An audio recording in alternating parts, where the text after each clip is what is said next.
Good afternoon, friends. It's nice to be with you as always.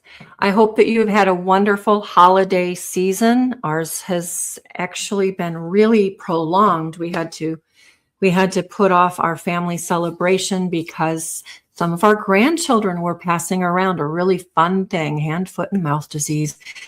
And so in order to prevent spreading it amongst the rest of us, we postponed for 2 weeks. So this weekend, we are gearing up to host 30 family members, all 27 of our immediate family, including the grandchildren, and then the now great grandparents also on Saturday. So we're just ramping up, and I am cooking like crazy. We're having roast beef, and we're having, of course, sourdough bread and sourdough cinnamon rolls and all kinds of yummy things. Our family begins arriving Friday, and they'll stay through Sunday, most of them.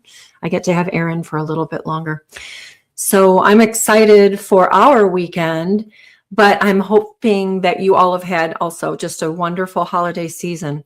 And now here we are in the new year. I am really committed to making this year the best ever for God's Good Table and for my family and personally. I'm committed to getting that book finished and getting a lot more interviews done. And we actually have several things that we have just recorded, including a 2-hour conversation with my friend, Dr. Jared Heath from Fayetteville, North Carolina. So we'll be putting that up in the coming weeks. And I also recorded a fermented condiments class, which we will get up very soon as well. And I have lots of other content filmed, and we're just going to start putting it up one by one. But this YouTube show is our primary outreach. It's our primary tool. And we do ask that you share this. We want our shows to go far and wide. We're not in it to make money. We're in it to help people.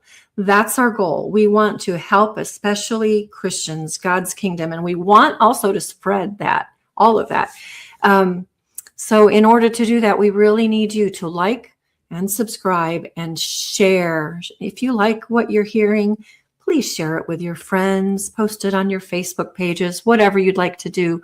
But please do share, because it helps us to grow. It helps us to reach more people with the help, with the tools that we all need to be healthy and well. So to that end, we also have coming up our From Table to Temple event, April 24th and 25th. You've probably heard me say this a million times if you're a regular listener. It's going to be a blast. It really is going to be fun. We are more excited about this than we've been in a long time. We've enjoyed our Polyface events. We've enjoyed our previous 2 events at Melvin's Farm to Fork store and the Montgomery Family Farm. But this one is a little bit different. We're opening with dinner, a talk, actually 2 short talks, one from me and one from the farmers, Thad and Gail. And then we're going to have bluegrass music on Friday evening. All of this will also have our sponsoring exhibits open late Friday afternoon and through dinner. And then Saturday, we have a full day planned with excellent workshops and excellent presentations given by people like Dr. Patty Powers and Megan Sanctuary, PhD, and I can't even think. We have packed it comfortably full so that you can come, learn, grow, be edified and encouraged, and have tools to go home and help you and your family and those that you love around you be well. So that aside, I'm going to bring up my friend Tracy Slepcevic.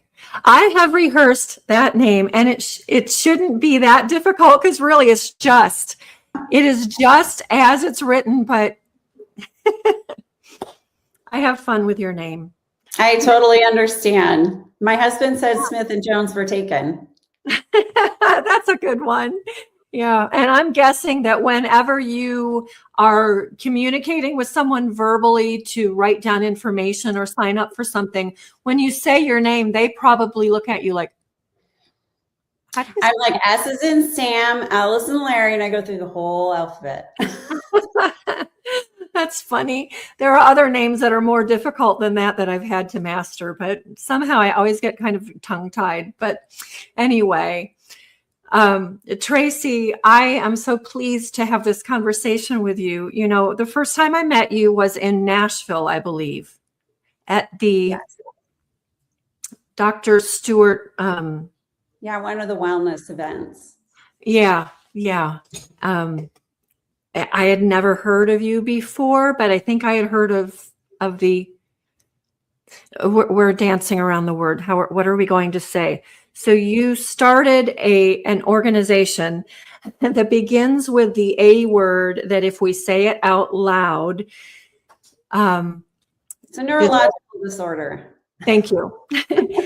And it is one that when I was young, I'm 62, you barely heard of it. And I didn't know anybody at all with that disorder.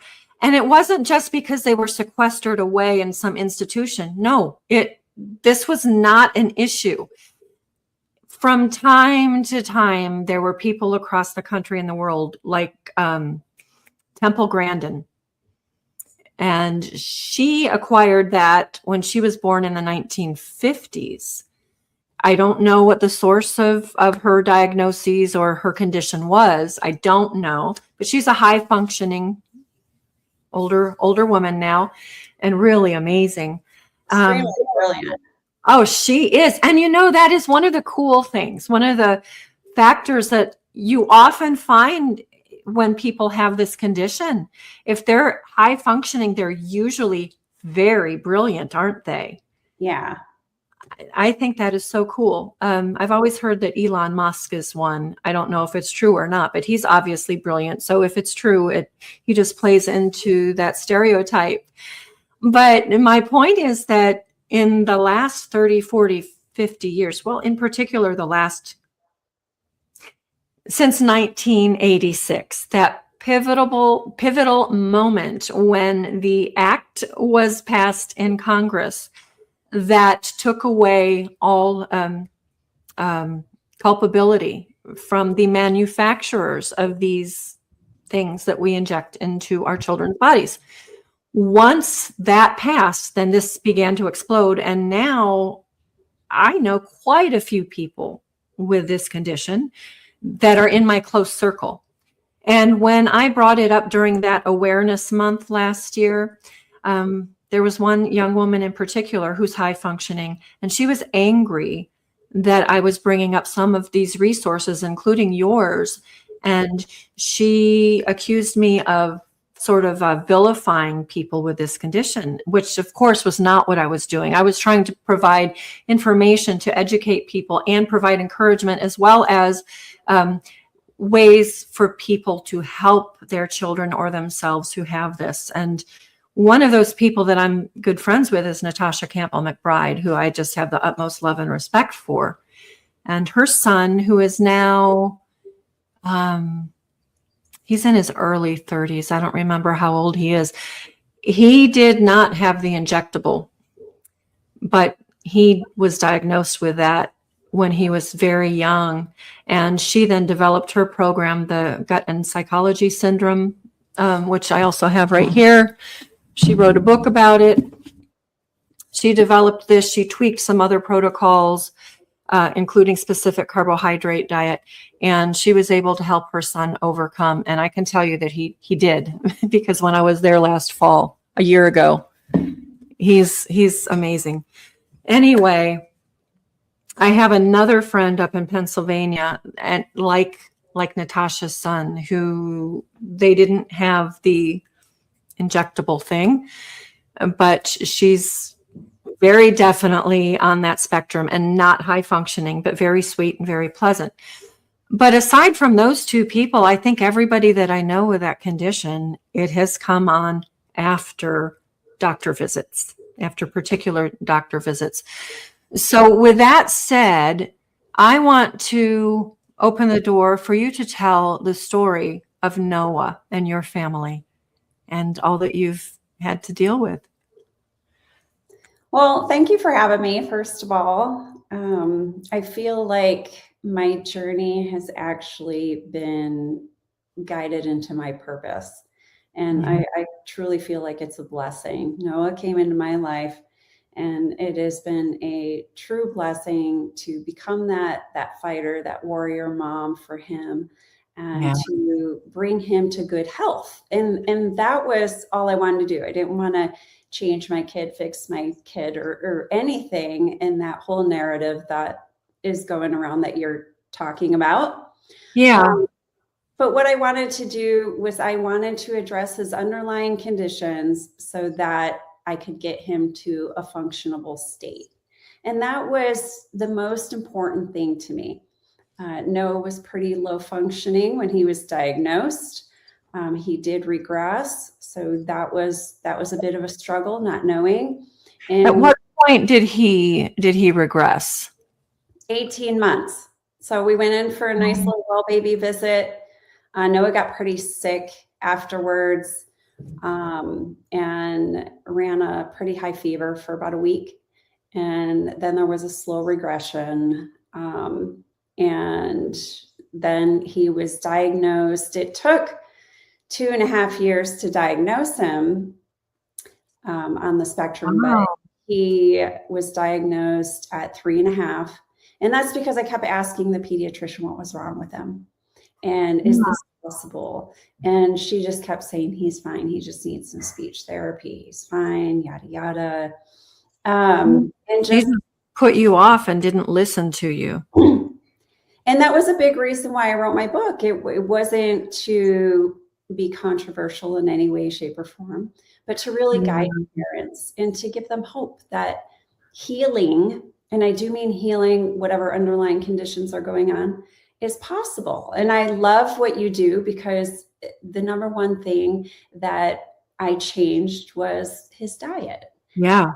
I healed his gut. And a lot of these kids, 1 in 31 in the United States, have gut issues. It's all, there is a gut. Just restate that. Just pause a minute. We went from talking about in the intro that I didn't even know anybody, 1 in 10,000 when we were kids, and now 1 in 31. That needs to sink in. That is horrible. Yeah. So things are changing. I feel there is a change coming. There is a struggle in specific states like California and New York and Hawaii. But there's definitely change, and it's bringing hope to the community. And that's what we and my organization are geared to do, is to bring families hope, but to also educate them on how to address those underlying conditions. How can I get my kid to a functioning state? I have to say, Tracy, I showed you this pile of books, and I forgot to run down and get your book. It's downstairs on my bookshelf, not in my office. So I apologize, but we're going to put a link up for that. So go on. I just wanted to add that you've written a wonderful book. It's a super easy link. They can go to warriormom.com, and there's, all the different links where they can order it. And I really talk about my story, and it's a story of definitely some struggles, but also hope and perseverance, and how I didn't just, sit down, take a diagnosis, and, listen to doctors who told me my son would never function, because based on results, I proved them all wrong. Noah is 20 years old. He is a fully functioning child today. He is actually in Orlando with friends, all on his own. Last year, he traveled to London, Japan, New York, all by himself. He goes with friends, except New York, he went by himself. And he's doing so well. And that is because of intervention. And it really was the food. It was really feeding my child real food. I grew up personally unprocessed food. If it came in a box, a can, or a package, I probably ate it. My mom worked all the time. My grandfather took care of us, and he mainly made us pasta. But it was a huge learning curve. But I feel like, in the interim, I also, healing Noah, I healed myself because I have a lot of underlying conditions going on myself. And eating this way and living a healthier lifestyle, implementing supplementation, going to a functional medicine doctor, and all those different things made a huge difference, not just in my son's life, but also in my own. And it's not a cliche. It really has made and continues to make a massive difference that should not be taken lightly. No, not at all. And if you go back to early days, I mean, they heal people with things from nature, herbs. Yeah. God gave us food and herbs, food and plants as medicine. And that's what Aaron and I share.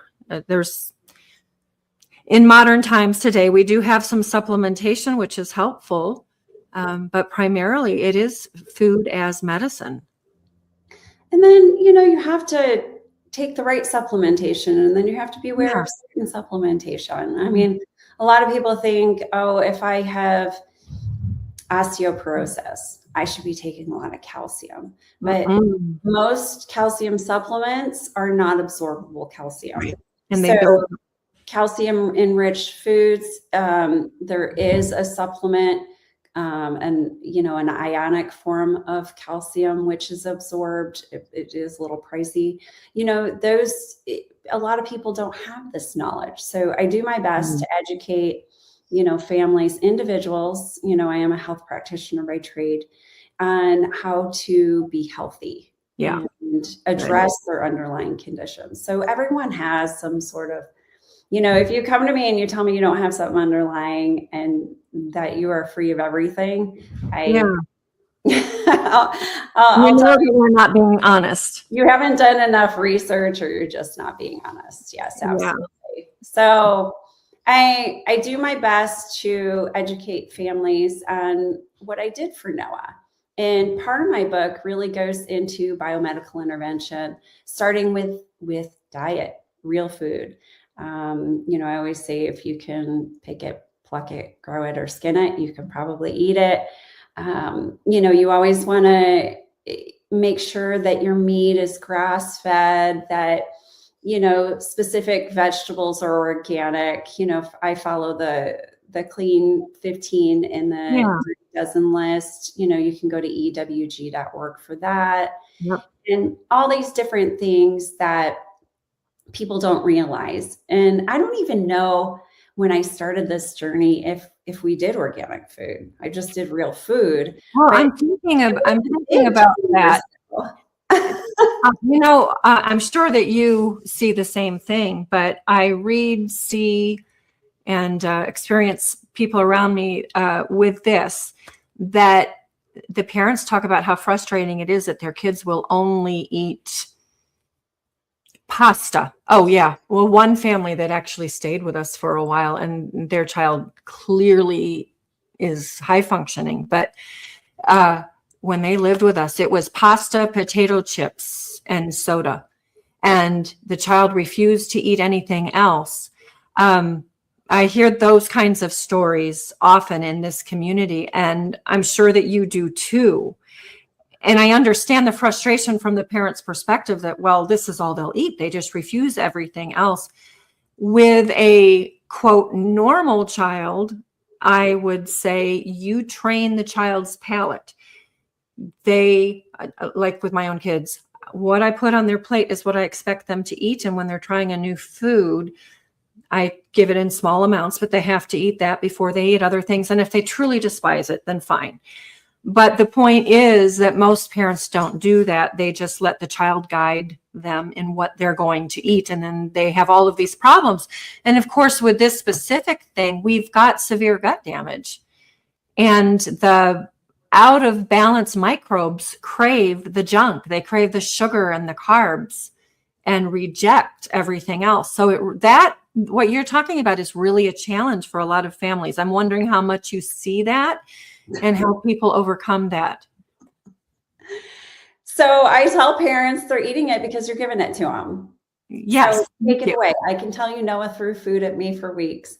But I guarantee my son didn't starve. He did not starve. So you do have to train them because there are so many different ailments, diseases, and things that come from eating garbage and sugary food, fructose corn syrup, and all those things. So who's the warrior parent? Are they going to be, compliant to what their child tells them what to do? Who's the parent? So in this relationship, you have to decide who's the parent. And if the parent is not willing to go the distance for their child, I clearly state for them in a very loving way.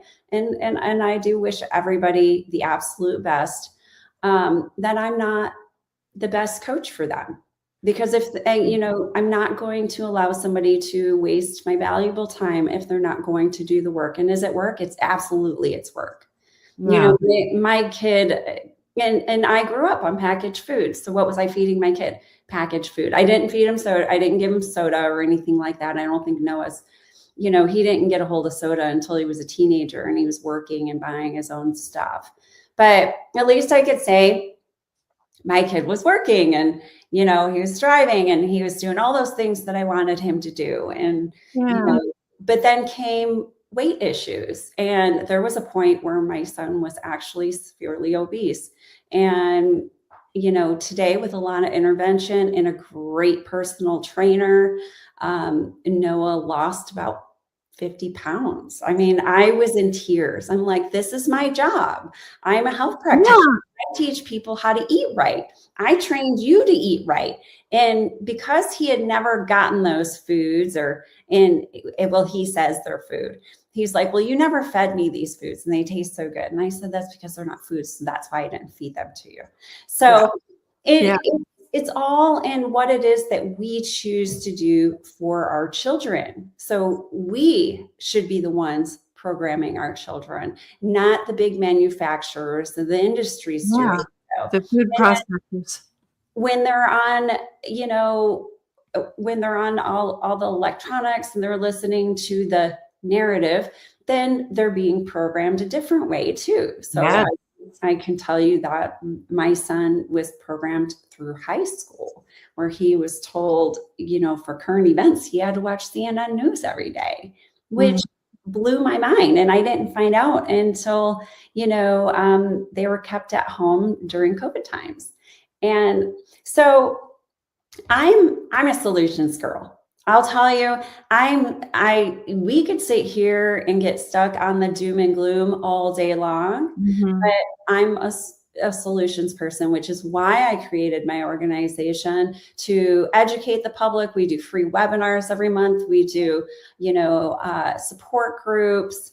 We do an annual conference, as you've always been a wonderful supporter for our conference. With that, we're able to educate them on what are the bad things that you want to keep out of their little bodies. What are those environmental factors that can make them sick? But what are the solutions? Yeah. What are the solutions? And the number one thing is food. Right. But we have to know what's going on underneath. Do they have pre-genetics that predispose them to injury? What does their gut look like? I think one of the most important tests that a doctor should be running is a stool test. And that's how, do they have parasites? Parasites not only just harbor themselves in your gut, but if you've got leaky gut, they're leaking into your bloodstream everywhere. And then your brain. A lot of seizure disorders are probably because of parasites in the brain. And there are so many things, a lot of things that are controversial to get rid of, parasites, but they work.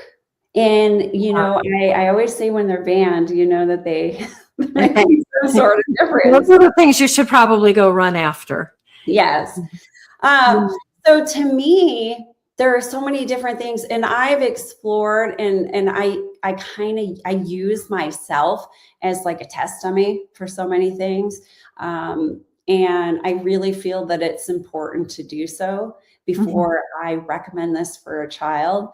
So a lot of different supplements that I recommend, I always kind of test it out myself, because I've got so many underlying conditions, and you can consider me on the spectrum, I guess. But it's super important to address the gut first. And then you lay the foundation for healing. So when the body's, it opens up so many doors to implement other different treatments and therapies for our bodies to openly accept, versus rejecting them because we have a messed up gut, or that specific therapy going to treat the gut because the gut is so damaged. And, number one thing, like stem cell therapy, I love stem cell therapy. And there's so much research going around this. So we're actually working with Ed Clay at CPI. He's funding a clinical trial for these kids. And we are going to, yes. And so we're gonna do a clinical trial for all these children to see if stem cell therapy benefits them, because you don't want to just give them something. You want to make sure that it actually works. And for me, I want to provide affordable treatments and therapies, or I partner with different companies like Dr. Dan Goodnow. Dr. Goodnow Enterprises has sponsored over 60 families with their plasmalogen supplementation, which is huge for neurological disorders of all kinds, ALS, MS, Alzheimer's, all of them, right down to the childhood neurological disorders. So we'll have to put a link to these in the show notes as well. So maybe you can share some of them with me. I want to just briefly address, and I mean briefly, address one thing.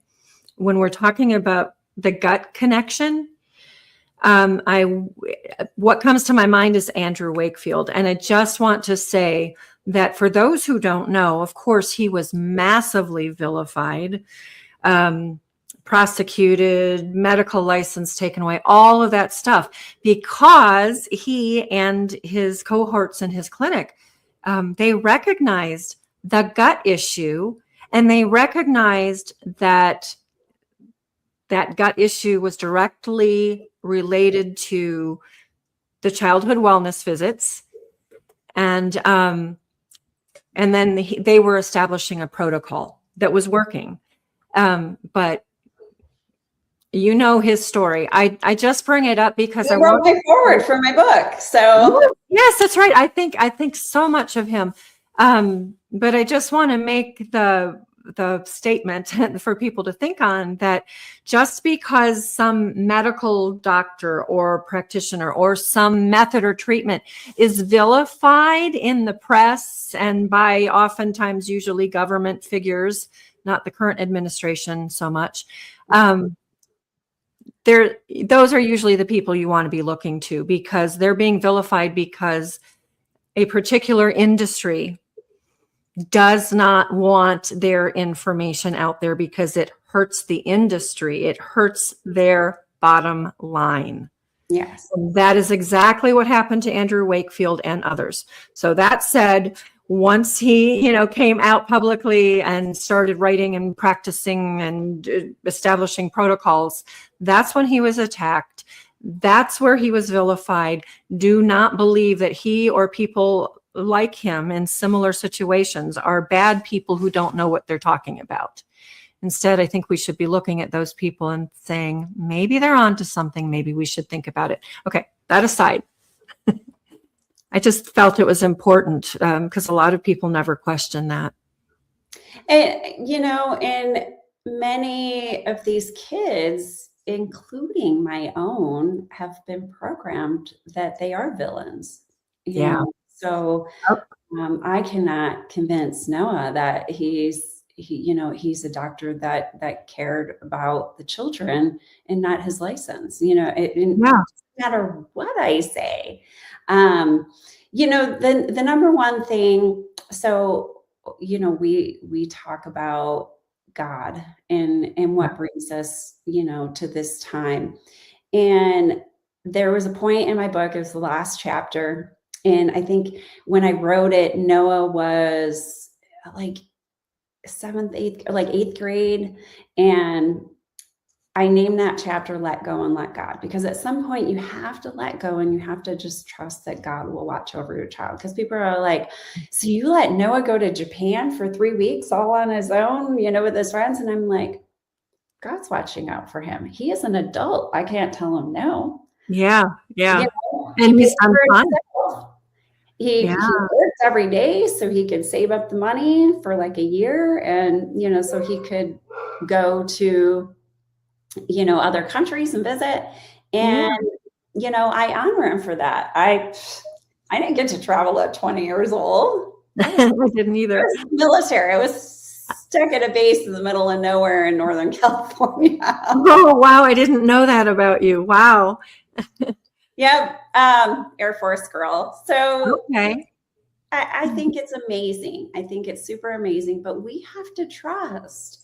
There's a point, we are spiritual beings having a temporary human experience, and we just have to trust that God's got our own best interests. Noah's on his perfect journey. He really is. And if I didn't have that deep rooted spiritual belief, oh my gosh, I think I would go nuts. I truly think I would. Oh, yeah.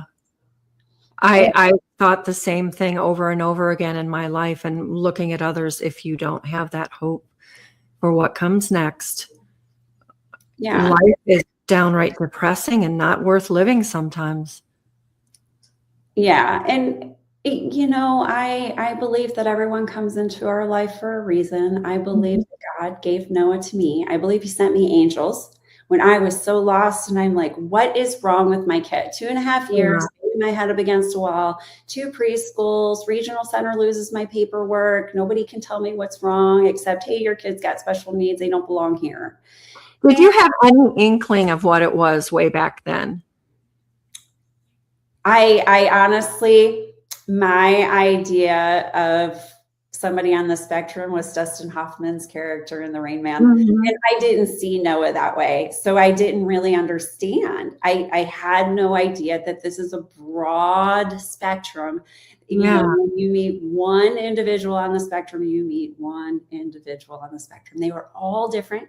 They all have different genetics. They all have different underlying conditions, and they all function differently. So it is like, I had no idea. And, so I read Jenny McCarthy's book, and I was like, I'm going to put my kid on this gluten-free, dairy-free, sugar-free, free diet. Did it help? He started to speak. So it wasn't overnight. I'm not here to tell anybody that this is overnight or that it works for every child, because unfortunately there are parents out there that have done everything. And, unfortunately, a lot of them were not able to regain speech. I can tell you that these plasmalogen supplementations that Dr. Goodnow has formulated are actually making a huge difference in speech. And I mean huge. Oh, I remember speaking with a mom last year who I'm planning on interviewing and actually visiting her clinic later this year. They have some kind of a helmet that puts out electronic signals, or maybe it's sound. I don't remember, but that the particular isn't as important as just the fact that her kid went from being completely nonverbal and not making eye contact to one time with this therapy. And they're driving somewhere, and he just speaks a whole sentence. Mom, what about, blah, blah, blah. Can we do this? And I mean, that is amazing. And what she's crying as she's telling me, of course, and To take a child who just can't even function, and then you provide them with therapies, and most of them, I believe all of them, will have improvement in some ways, even if they don't talk. But to be able to learn about and participate in therapies that may actually make a difference, we should certainly not be illegalizing those treatments. We should be making everything available to everyone so that Look what the Spellers community has done. Look what Dawn Marie Gavin has created. I was thinking about that while we were talking too. Yeah. Let's talk about that. You can tell our audience what that is about. I think it's fascinating. So I actually began taking the course for Spellers to get certified, and it's pretty intense. So I ended up dropping out, but I learned so much. I think you really have to be educated as a speech therapist or something similar to be able to step into being a spelling to communicate practitioner. But I learned a lot. And what it is, it's really about one, in the spellers community, it's a little different than S2C. They work on regulating these kids. So I actually worked with one of Dawn Marie's practitioners, and she allowed me to follow her for the day. And wow, I was so amazed. But they work a lot on regulation, getting their body to accept this therapy. So the whole hour might be spent just on regulating them. And, a lot of them, you'll see they'll grab the pencil. So they start off with a letter board. Mm-hmm. And the first letter board is actually bigger letters. And then they move to the single letter board where the whole alphabet is on it, but it's smaller letters. So it's harder for them to point.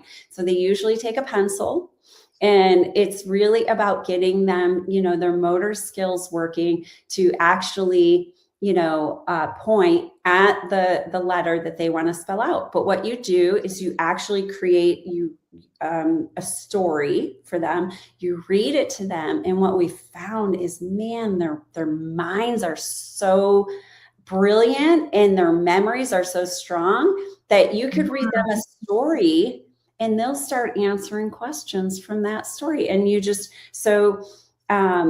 I had to create a story, and then I had to create questions. And so you read it to them, and then they answer the questions, and it's like clockwork. I get it. Maybe they have to go back and look at it. And no, they don't. They just start answering it. So because they're very intelligent, even though they cannot communicate with you. And I think this is important that people, not just kids, because now we have many thousands, maybe millions of adults with this. And we don't really know what's going on in their brains until they can put out what's in their brains. Just like the mom I mentioned, when her kids started talking, it wasn't in like baby talk. He just started talking, and it was clear that, like with these kids too, they're taking in the world around them, and they're listening to us and to you. They're understanding language. They're not missing a thing. They're just missing the ability often to get it out. And so that's what Spellers does. So speech is a motor skill. And what happens is that motor part of the brain, it's lacking that ability. It's not firing. So it's lacking that ability to send those signals to those the muscles in the mouth, the tongue, the vocal cords, all that stuff, for them to be able to speak. So it goes, brain to speech. So our speech is based on brain functionality. Mm-hmm.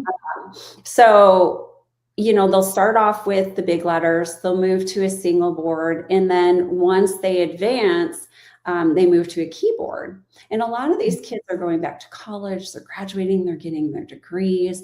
They're super brilliant. They're writing articles, they're speaking out, and it's such a wonderful thing to watch. So I tell people, no matter what, tell parents, mm-hmm. There's hope. There's something out there that, and this is your beautiful journey. This is your journey that God has put you on. And how do you choose to take it on? Yeah. I know my choice. I threw everything at no but the kitchen sink. You are truly a warrior mom. And that impressed me so much when I first met you. You gave me your book. We talked for a little while. Actually, I felt so comfortable with you. Felt like old friends. But I picked up immediately that you truly are a warrior mom. And that's what we need to be. No matter what the situation, as parents, we need to go to bat for our kids, even when it's hard. And you have. Yeah. And it is super important because sometimes we need to be their voices. Mm-hmm. And we need to definitely 100% always be our children's advocates, because I tell my son, I'm like, I don't care how old you get or how independent you are, I'm still going to advocate for you.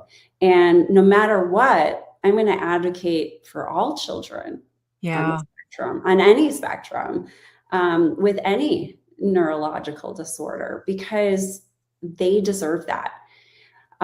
So much is happening in the world, so many good things, but so many states are suppressed and impacted as to where those changes don't apply to certain states, like California.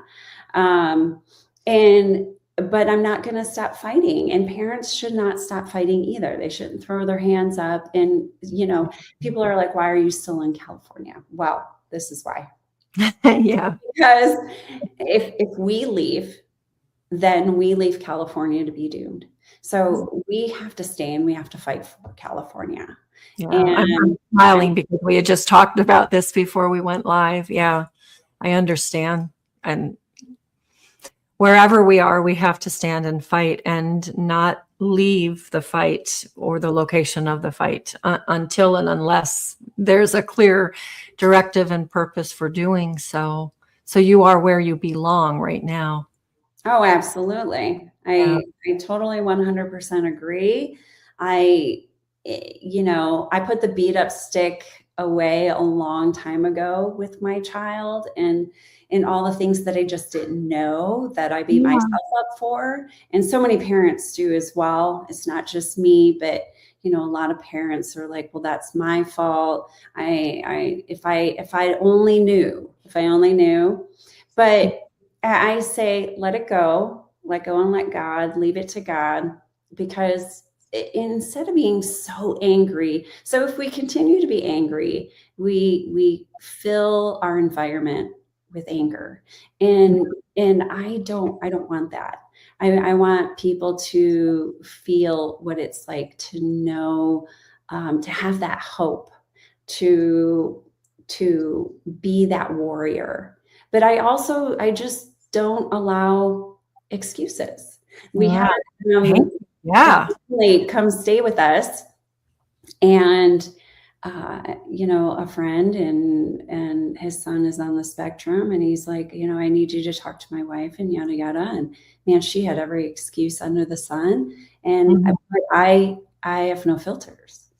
So as she's sitting there and she's feeding her kid Cinnamon Toast Crunch and yogurt filled with high fructose corn syrup, I'm like, so how do you expect your kid to change?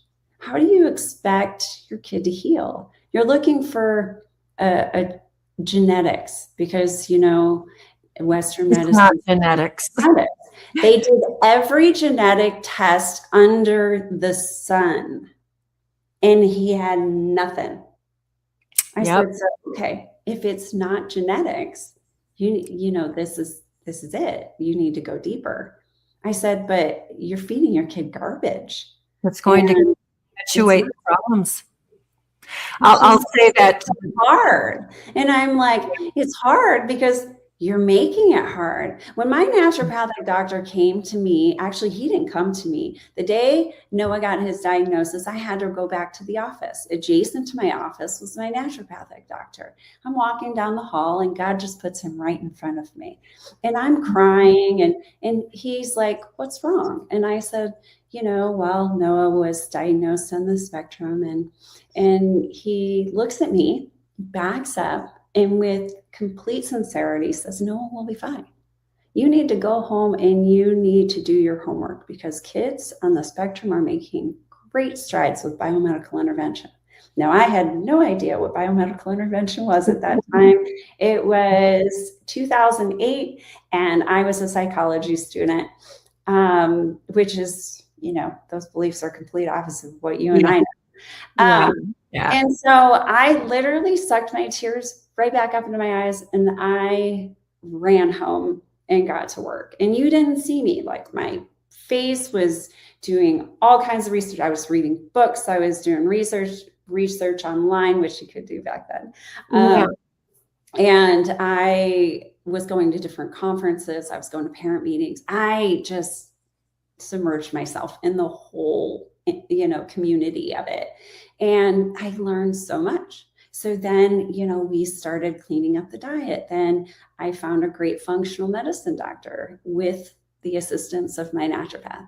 And she assisted me in treating Noah's underlying conditions. Then Noah started to get better. And then once his gut was healed, which took about a year, I'm going to tell you, sometimes it's longer. That gut healing from all the ear infections Noah had and all the antibiotics that he was on, he needed a full-on cleanse. And he and I did this together. So when I tell families, I said, you can't expect your child to do something if you're not going to do it yourself. So turn on the boundary. And it wasn't hard for me. It wasn't hard because my motivation was my son. Yes. And I didn't feel that he should have to go through this alone. So and I grew up on garbage foods. Yeah, I'm thinking, even as you're talking about how you changed Noah's diet and all of this and that, and I know it's really hard for people, but I mentioned that family that stayed with us, and I love them. I cared for them then. I care for them now. Haven't seen them in years, but I would make a good meal. I always did. They always had dinner with us, and I loved that. But he wouldn't eat anything. But then after dinner was cleaned up, I caught on pretty quickly that he and Mom were going out to the van, opening up the back of the van. And one day I happened to be walking past when that back door was open, and it was all total garbage. So instead of, and I'm not faulting the mom. I'm not saying this to vilify her either. She just didn't know. And I did try to give her information and help her. I didn't realize the spectrum thing at the time, but it became very clear within a year or two that was the issue. But just seeing, she didn't have the personal conviction or strength or something. She didn't have what you have to say, no, you're going to eat this. Instead of, she should have emptied out the back of the van, thrown it all in the trash, and never gone back. But I gave all my food in my pantry away to my neighbors. And I told my husband, I don't even give it away. When something like that comes into like somebody brings something over, I don't open it. Actually, sometimes I've even said, no, we don't have that here. Like I don't allow soda in the house. I always have very pleasant and fun options otherwise, but when I've had stuff like that left behind, I don't even give it away. I've thought about giving stuff to the food pantry, and I just won't, because we have such a sick world. Yeah. I'm not going to perpetuate that. So I'm not faulting you for giving it to your neighbors, but I'm just saying, you and we know how harmful processed, chemical-laden food is. It totally lacks nutrition, and it's full of stuff that harms us. So I can't even give it away. I don't even give it to the chickens. That's how convicted I am. I have my flock of chickens. I won't even give that stuff to the chickens, because it's not good for them either. But most people don't realize that. I think people are waking up, but a lot of people really don't want to, because it means they have to make hard changes. Yeah. But you made those changes. I made those changes, but I didn't have kids with that problem. We also didn't do the well baby visits after the second one. We quit all of that stuff very early on and had little need for physicians. But I did have an osteopath we visited regularly just so we could say we did. And when we had an issue. Anyway, doing the hard thing is something that moms and dads need to be willing to do for the benefit of their children. And that is exactly what you are speaking to right now. You've done that. And so you took your child from, had you not followed the path that you did, where would he be right? He certainly would not be traveling to Japan and Orlando and all the places. He's grateful, even though he's chosen a different path to continue. I mean, I can't even get my kid to eat at home. It kills me because I cook at home every night. I rarely eat out. I make good, healthy meals. If I do make anything with, mostly everything I make is gluten-free, but if I do make anything with wheat or dairy, I mill my own wheat berries, organic wheat berries, because technically it's not, it's the processed wheat that we struggle with. Yeah. And we still need, and a lot of us have folate deficiencies because of that processed, breads and pastries and so on and so forth, and flour that we only have access to. But so for Christmas, I got a miller. Good. I had a crazy, not so great one before, which was so much harder, but this one is just fantastic. Good. And so it is a little more difficult to make bread with milled wheat and wheat berries because first of all, it's not as absorbable as when you remove the wheat bran and the wheat germ. So when they sift it, they remove the wheat bran and the wheat germ, which is all your good stuff. That's where your vitamins are. That's where your folic acid is. That's why we have folic deficiencies and all that stuff. And then they bleach it, then they add synthetic supplementation to it and all these different things. And which then blocks the receptors for the other halogens that our body needs. And now I'm hoping that you're going to tell me that you do sourdough or fermented bread. Yes, so I haven't got into the sourdough. So it took me a while to understand how to get this bread to rise. No matter what, and what it is because it doesn't absorb moisture as well. You have to add extra water. So as you're kneading it, I kept wetting my hands, and then I'd knead it more, and then I'd wet my hands as soon as they dried, and I'd knead it more. And you have to keep wetting your hands when you're kneading. No, I've never had to do that, and I've been doing it for 30 years at least. But I do mill my flour fine. And that helps. And I use spelt, einkorn, emmer, and some wheat. I mill it finely. I've never found that problem, but when I learned this is all, I'll send you a link to take our course for free. But I would love that. Yeah. And I also teach a different method as well, but I do think it's really important that we ferment, sprout, or soak, particularly ferment our grains. It's very, very important. And then people don't realize once they're milled, and they go through that process, they start to oxidize right away. So I freshly mill my wheat berries. I know you know all this. So for people who really want to eat that wheat bread or make those wheat pastries and all that stuff, I feel that it's super important to make sure that, you do it the right way. So we do that. And then if it's dairy, I buy raw milk and raw cheese. Good. And aged cheese, particularly well-aged cheese. And for people who have a lot of difficulty still with dairy, goat milk or sheep's milk or water buffalo milk. That's my favorite. You don't like goat milk? I don't like goat milk. Goat milk, it depends on the proximity of bucks to does. Yes.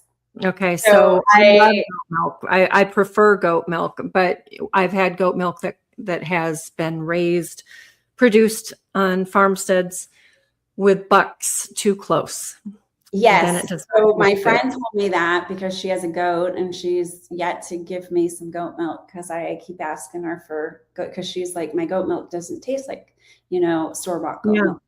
Oh, yeah, and pasteurized, it's always bad. It makes it taste bad. Yeah. But raw So goat, yeah. there's so many different tricks to the trade in regards to eating, in regards to taking those foods that you still like and love, Mhm. and just creating it a different way. So Yeah. I find strategic ways for people to eat certain foods that they like that might not be so great for them, but to concoct it a different way, Yeah, right? introduce it sometimes sneakily. Yeah. Do your friends know that you sneak things onto their plates? No, everybody knows I'm gluten-free and mostly dairy-free. So Well, I sneak organ meats into a lot of our meals, and I don't tell people. my dogs eat better Confidently. than me probably because my dogs eat all of that. I Yeah, make my our dogs dogs food. eat some too. Yeah. I'm here to tell you if you have a pet and you're just feeding them kibble, like my dogs were getting really sick. And I had them on special food. I had them on weight management food, WD, Mhm. and it costs a small fortune. And my dogs at a young age were getting arthritis. And I'm like, well, why? They're so young. So I did my research for my dogs. Yeah. Raw food. You're a warrior dog mom too. Yep. You either have to buy the raw food that already has all that stuff in it, the organ meat, the Yeah. bones, that, or you make it yourself. Yeah. So sometimes I make it myself. Sometimes I choose easy and I buy it where it's already, made into little kibble bites raw. But it has all the organ meat and stuff in it. Yeah. But all those things are super important for the whole family. Yeah, And they are. Yeah. yeah, and once you learn to live this way, as you know, Maureen, it just becomes second nature. Yeah, it's just normal. It's just normal. I Yeah. cooked a big batch yesterday. I'll brown pounds. I had 6 pounds of um, pork, beef, venison, and it had organ meat ground into it. And I brown it and then I divvy it up into portions and freeze some of it and pull it out to make meals with it. But nobody complains about organ meat anymore at my house because it's hidden in things. They know it's there, but they don't taste it. So they're happy with it. And the dogs get it. They usually get fresh. One of our sons is a hunter and he gives me the liver, the bones. I just made venison stock last week, a couple gallons of that. And I gave my dogs all of the scraps and leftovers. So, but that's kind of moving away. I'm wondering if, I know Noah's not eating that right now, but I wonder if he eats those kinds of things as well. Noah does like his meat. He does, but he is so carb hungry, but yet he's moving constantly now. He works all the time because he wants to travel. So he has to pay for his own trips. Yep. And at least he's, away from the screen. And then he goes to a trainer 3 days a week. And he is very strict on and dedicated on seeing his trainer. So there were many things that we had to implement. So even if you feel like your child has their lifestyle has gotten out of your hands or out of your control, there are simple things that you can do. My son, to an extent, truly listens when he knows that I'm absolutely 100% concerned about his health. And he thanks me. He's like, I know what you did for me was good, but I don't remember, a lot of that stuff. So he's super honest. He's doing his own thing, which I love. He's in Orlando right now, with all of his friends at Disney World. Oh, wow. size. He bought tickets for 4 days to do just that is amazing. And people, I hope, are remembering that, so that those who have children on the spectrum, that they have hope. And that's what this is all about. I am hearing my dogs barking right now, and I think someone pulled up. So I think I probably, let me see, just checking. Nope, it's not UPS. My UPS guy always messages me. Anyway, so we probably need to wrap up. But I really want people to be left with hope, both knowledge of how we can prevent much of this. The two people that I mentioned early on who are on the spectrum and not from well baby visits, we don't know exactly, but probably some kind of metal toxicity from something that was in the soil or in the water. That does happen. And I bet it's going to happen more in the coming years, just because we've polluted our water and our soil and our air so much. But primarily we can see, well, here's a slide that I didn't put up. Let me put this up briefly, just to show how much this problem has increased in recent years. It is infuriating. It's scary. It's just wrong. It doesn't need to be. And I hate that it's this way. I know you hate that it's this way. But we want to show people that a diagnosis doesn't need to define anyone, that there is hope, there's healing, it's all possible. And do you have a copy of your book right there at hand? If I get up. Hold on 1 second. Okay. 1 second. Okay. I think it's important. While she's getting that book, I'm going to show you some that I have, some of my favorites. This is a new one, and this one is widely acclaimed right now, Forbidden Facts. I just got this when I attended Virginia Medical Freedom Conference back in October. It's widely acclaimed. I'm really pleased with it. I haven't finished it yet. This is a book that I read many years ago that really educated me. It was printed, I don't know what the copyright is. I'm trying to see here. This is 2016. There's another one that must also be downstairs with Warrior Moms that I read prior to this. But it looks at the actual studies. Dissolving Illusions by Suzanne Humphreys, PhD, doctor, medical doctor. You'll see her a lot. Read. This is one of my favorites, as well as Turtles All the Way Down. I've read both of those. And do you have a favorite? So Turtles All the Way Down really kind of gives you a basic where it all started. Yeah. So I believe that that's very informative to those who are asking questions. And there's so many books. Here's mine. Where's yours? Thank you. Your beautiful book. That's the book I want our readers and our listeners to grab first, because that is an excellent book. It tells your story. It provides so much inspiration, information, and hope. That's the book. If you have a child on the spectrum, I'm going to say go there first. But these other ones, here's another one about polio. And there's a lot of information coming out about polio, and that it's not really the polio organism that's the problem. It's the chemicals. All the Way Down also talks about that. Yeah, it does. This one is just specifically addressing that. And I do have a little section in this book that breaks down,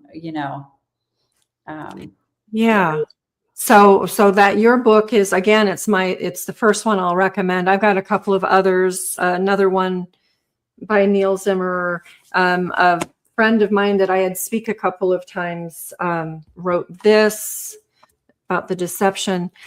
But another, Dr. Tom Cowan also, this is a good one. But another aspect of that whole problem that initiates these problems is a misunderstanding of the human body and the immune system. And we need to be able to open our minds to the idea that we are supposed to naturally go through the process of acquiring, detoxing, healing, and then building a much stronger immune system, much more resilience. Those prep us for bigger things so that we can overcome or even be completely resilient and resistant to much bigger problems like certain cancers. So I do believe that our bodies are designed perfectly. They're wonderfully made. We don't need man-made interventions unless, emergencies. Mechanism. So people don't understand God created this to be a Yes. self-healing mechanism. Yeah. But if you shovel garbage into it, it's not going to heal. It's not going to have the ability to self-heal. But once you start with healing the gut, the rest is all downhill from there. It just makes it so much easier. This is why I first created the conference, then the organization, but the conference really brings together a community of people. And so I also offer that if anybody wanted a free consultation, that they can reach out to me at Tracy, Tracy, at purehealth.com. And that's just PUR health.com. And I'll get that in the show notes as well. I put it in your studio chat for you, so you have it. Yeah. And they can go to purehealth.com for information on basic supplements to take and what to do.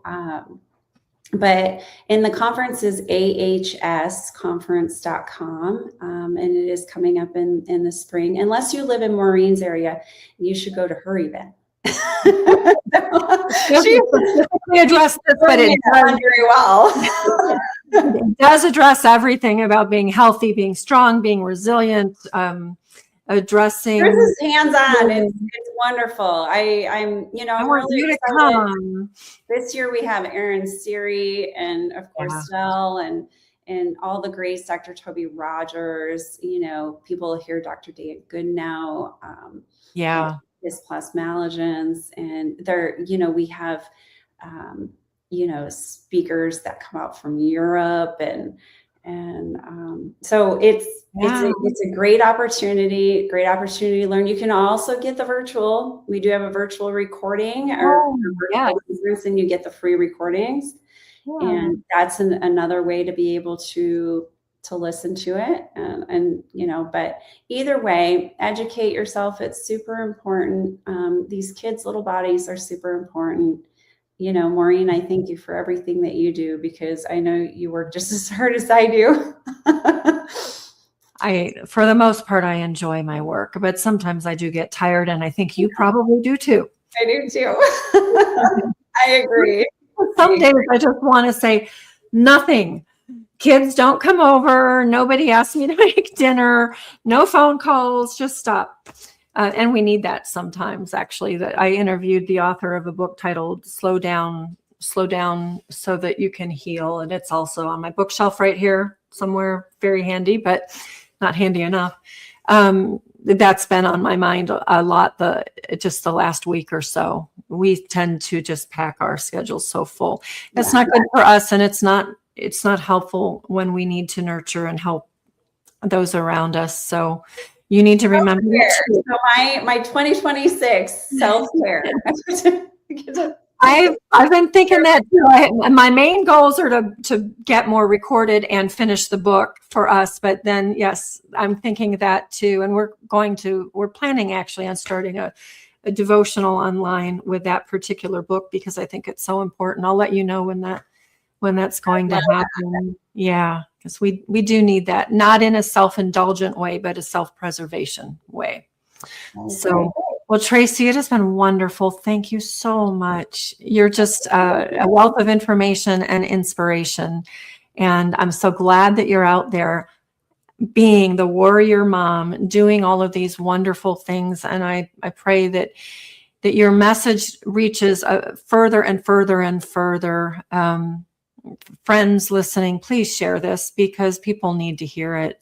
With so many more diagnoses year after year after year. And what are we going to do with these people as their parents die off and we have all of these adults that need help? I'd rather prevent it to begin with, but then help to heal and provide avenues just like you do and you have, so that kids that are damaged can grow up and travel the world, have jobs and aspirations, and be able to give, not just be taken care of. And they can find on our nonprofit website.